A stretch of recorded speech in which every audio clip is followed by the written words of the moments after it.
How's the day gone so far? It's been great. It's been great. It's been on the warm side, maybe a bit dusty, but it seems like all the riders are enjoying it tremendously. So, you know, it's a good reward after working in that environment for a couple of weeks.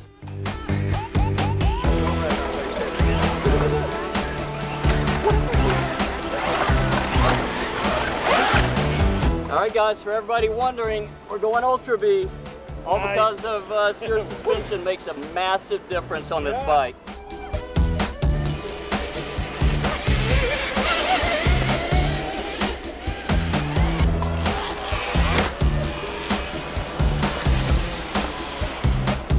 Here we go. All right, guys, we're here with Tucker from ECR, and I feel like we owe you a big thank you for putting on this event. In a way, right? Year 3 of TKO. Yeah, man. Well, thank you for being here. I appreciate that. But yeah, it's honestly wouldn't be possible without you guys showing up and having the support of awesome guys riding electric dirt bikes and making TKO what it is. So you made a tough decision this year to actually not race, and I know that's hard as a rider. It is hard. Yeah, I mean, I've been the liaison of this event, and as it's gotten bigger and more complicated and you know, maybe not more riders, but more companies being involved and all the little nuances of the weekend. It's just too much to try to race it and be that guy. And so I put 2 guys in my spot, Dustin and Joey, to race the Dust Moto and our Ultra B and take that load off of me. And watching them out there, I wish I was out there, but yeah, man. Yeah. Just have to pick and choose, you know? True. So we're here with Joey Van Rokel, who actually brought and raced the Dust Moto. It's an interesting bike. First person to race it, maybe? At least in a hard enduro setting. How'd it go out there? Yeah, for sure in a hard enduro setting. It's going to be a good all-around bike for sure. I've been excited for a long time since the launch of it. I think it's going to be a hard enduro weapon too. It's just a little bit smaller than a big bike, tons of power, floats along rocks. Left-hand rear brake. It's sweet. Yeah, so I had maybe 20 minutes on the bike before Friday's race, which was fine, but the guys at Cirrus dialed in the suspension immediately, and it was seemingly really easy to do so. And yeah, between the suspension setup and the tire setup at IRC, it was literally floating along the rocks like nothing I've ever ridden before. It was insane. We've ridden this bike quite a bit in its testing, but it's really great to see it here actually going through its paces. But I heard you had a pretty interesting day. Tell us about it. Yeah, interesting to say the least. So yesterday went well. Today was just a conglomerate of a lot of different things. But we came off the gate pretty good. I think I was second for a little while. And once we got into the harder rock sections, I think I bent the chain out a little bit. Chain came off. Haven't had a chain come off in a long time. Had to put it back on. Lost some spots there for sure. But then around mile, I still don't really know, probably 8 or 9. The battery started dropping really, really fast. And then was down to 0 in no time at all. And yeah, pushed the bike for, I think it was a little over 2 miles, at least from what my watch showed. Right. Which is maybe the most emotionally taxing thing I've ever done in my life. Got to the top of a hill, could kind of see the bottom and see TKO, coasted downhill. Had a farmer push me along a little bit to the road and then found an old El Camino. Brought me here, swapped the battery out, went back out and finished. Quite a journey. So you still finished the race after all of that. Yeah. I had just finished the race, circled back around in the pits, and saw Joey flying through to finish. So I knew something had happened, but you get to do it all over again tomorrow. I do, yeah. Yep. So TKO is a 2-day event. We did race 1 today. If you qualify like we did, we get to go and race tomorrow in, I guess, race 2. Yep, right. So we're gonna go try it all again. Hopefully tomorrow you have better luck. Thanks. All right, bud. So we talked to Joey on the Dust, got his impressions of that bike, which we both think is super cool that Colin allowed a bike to come out here and race in its prototype form. I agree. Knowing that anything could happen, but their basic design philosophy or philosophy in general as a company is anything goes. Yeah. Show everyone what's happening behind the scenes. Right. So it was cool to see it finish the race. There were trials and tribulations along the way, but it finished. And then how did Dustin do on your Ultra B? He did great. Yeah, he's sitting in, I think, 11th place right now on the Ultra B for TKO Moto 1. Okay. And you know, another situation, learning to shake the bike down a little bit. Yep. You know, he showed up and tried the new tune on Cirrus, Yep. got the hard enduro tune going. And so, you know, he got maybe half an hour on it on Friday before doing the hot lap later that day. So, you know, getting a feel for the bike, but I think he's still kind of shaking it down, but yeah, he's doing good.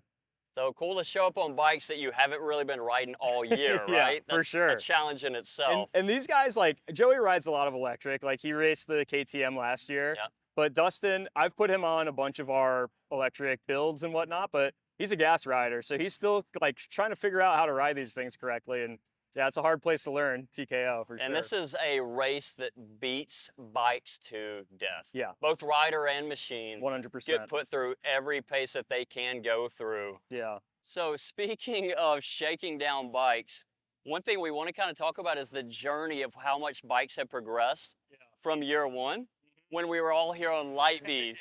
Like 1916 for you, right? Doing what we could to just get through. Yeah, back 4000. Yeah. Maybe we had a 72-volt battery. Yeah. Everybody was on stock motors, if I remember correctly. Yeah, we were on 1619s because it's the only gummy we could get to fit. Yeah. And then now look at the caliber bikes that we're racing. Totally. The most impressive thing coming out of the electric race is if you look at the stats of where they are across the whole top 50 or top 100 of everyone here over the weekend, the electric bikes kill it. Yeah, absolutely. Our lap times are incredible. Caliber of rider has just like progressed amazingly. Yeah. Right? Yep. But it's such a cool journey to see what has happened over just 3 years. Yeah, absolutely. I mean, the bikes have gotten better. I think this year especially, like, you know, year 1 to 2, there was a change there, but I feel like 2 to 3, now we have Ultra Bs with a lot more upgrade parts. Yeah. The Ultra B was a kind of a new bike last year, but a lot of guys are out on Ultra Bs.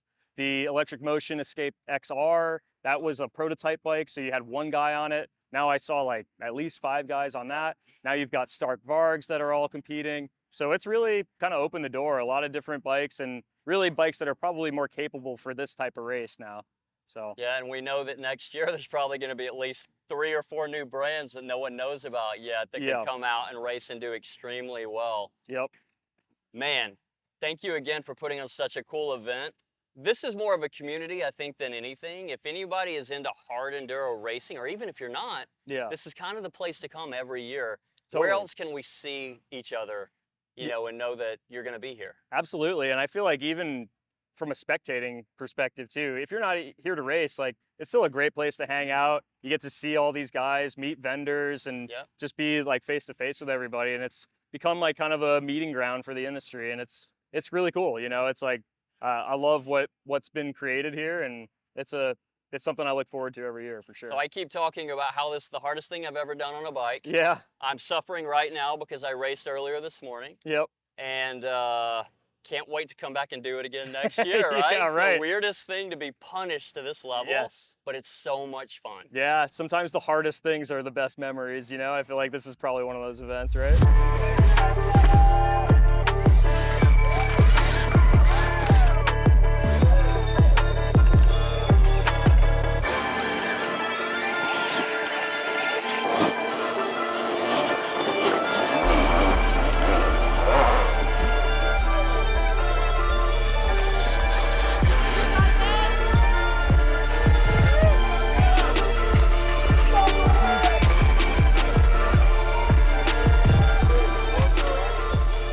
So we're here with Braxton from Pinned Electric. And Braxton, you support quite a few brands as a distributor here in the US. We do. Yep, we love the electric stuff. So as much as we can support the brands that deserve to be there, we love to support them. So you brought out Aventus one, and then you brought some Arctic Leopards to actually race. Correct, yeah. Right, so this bike got raced by your rider. Josh Long. Okay, and he qualified for day 2, which is huge. Showing up on a brand new bike. Had he ridden this bike before the race? He'd never ridden the bike. He had an EXE, and he'd ridden the EXE, showed up, and he's like, you know what, I might like a light bike. And he's probably right. I made the same decision, was just about to race my Electric Motion because it's small, it's light, and then I ended up changing over to an Ultra B last minute, just like that. All right, guys, for everybody wondering, we're going Ultra B All because of steering suspension makes a massive difference on this bike. Look at that hard enduro tune. Get it. Let's go get it. Right? Sometimes you have to make decisions quickly in this. That was probably the right call. Turned out good for him. This is an amazing bike. DJ rides it all the time. Loves it. Maybe a bit much for TKO. Exactly. Nothing but great reviews, but this fit what we needed. Perfect. Yeah. So first year at TKO, how's it been so far? Loved it. I love to see the electric presence here. Yeah. I didn't expect it to be this strong, but the number of gas riders that come over and are super intrigued by it, you can tell it's a growing industry. So you think you'll be back again next year? We'll be back. We'll be back. More brands, potentially. All right, bud. Thanks for talking with us. Thanks. I'm Jeff Aaron. We're out here with Electric Motion, and we're coming into TKO 2024. It's our third year here, and we're looking forward to the race tomorrow.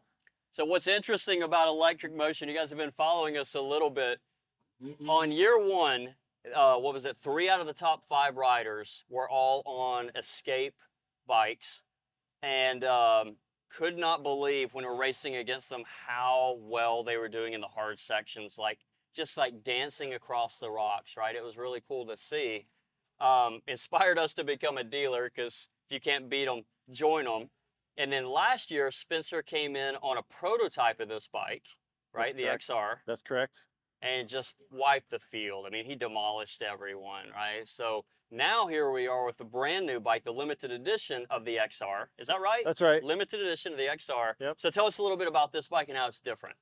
Well, the biggest thing about all the EMs is they're trials inspired. So the bikes are a little bit smaller than a full-size motocross bike. Yep. They obviously have the really sensitive controls, because trials is all about Precision. balance, control, precision. So the controllers, the throttle, the position on the bike, the foot pegs are a little further back. It's a bit kind of made to stand up on and hit tough terrain. So I think that's probably the biggest difference, is these bikes have a lot of feel. So now there's an even better version out, the limited edition. So what is different about this particular bike versus the XR that people kind of already know? Well, probably the biggest thing, most noticeable thing, is the tech suspension. So it's got a new fork and a new shock. Okay. And it also has a little bit more torque in the engine. It also comes with some guards. There's a rotor guard in the front, and a little bit different graphics setup. Yeah. But it's basically the same as the Escape XR, but it's like a factory edition XR. So I know this is an option on the other bikes, right? Or does it come standard on the XR? No, this was an add-on. This is one of our setups for the weekend. So we decided, there is a regen button already on this, but we decided to go with the regen lever because it's a little more, you can modulate it a little bit better, and it just gives us more options and puts a little bit more control into the rider. So if you're not familiar with how this works, hydraulic clutch, hydraulic foot brake, and then there's also an optional regen lever as well. That's correct. That you can use, for braking. This bike's pretty race ready right out of the box. We did switch to moose tubes because we're worried about flats. We want to run like a low tire pressure type setup.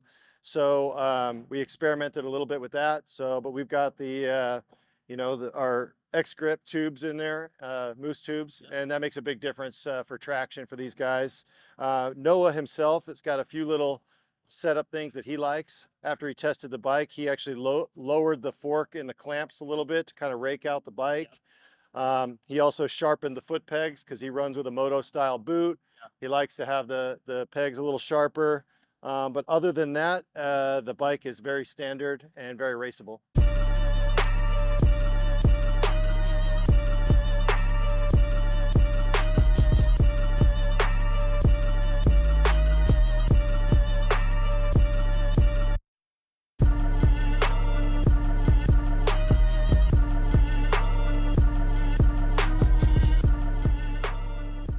All right, guys, we're here with Seth Stevens on a Varg, which is actually unique in the hard enduro world, right?